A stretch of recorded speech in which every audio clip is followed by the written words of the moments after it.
इसीलिए अगले कुछ वर्षों में हमें अपनी खेती की पैदावार में कम से कम 50% की वृद्धि अवश्य करनी पड़ेगी।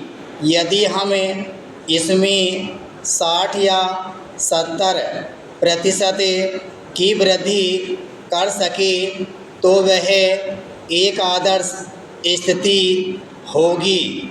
इस बीच भारत की जनसंख्या में जो स्वाभाविक वृद्धि हो रही है उसे ध्यान में रखते हुए क्या यह संभव है, इसे सोचकर दिमाग में उथल पुथल मच जाती है। पिछले 15 वर्षों से हम एक खास बिंदु पर आकर रुक गए हैं। अगले 5 या 10 वर्षों में हमें एक बड़ी छलांग लगानी पड़ेगी जो आसान नहीं होगा।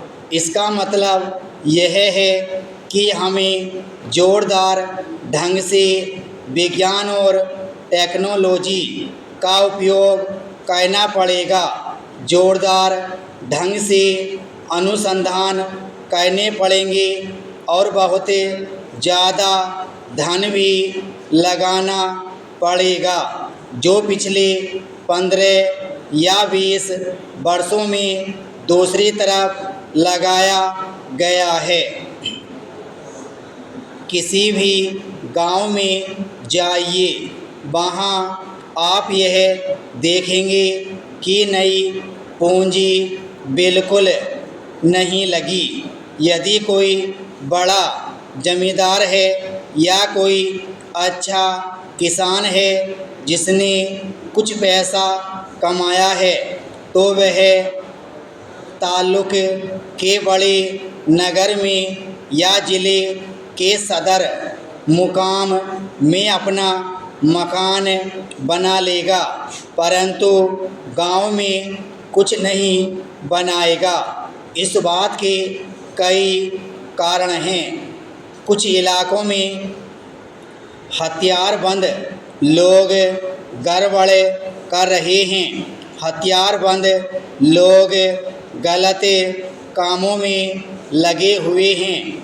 आतंकवादी गतिविधियां चल रही हैं। देश में ऐसी ही और भी बहुत सी बातें हो रही हैं जिनके कारण कृषि में धान नहीं लगाया जाता। वे केवल उतने ही से काम चलाते हैं जो उनके पास होता है। इसलिए यह ज़रूरी है कि कृषि क्षेत्र में हम धन लगाएं।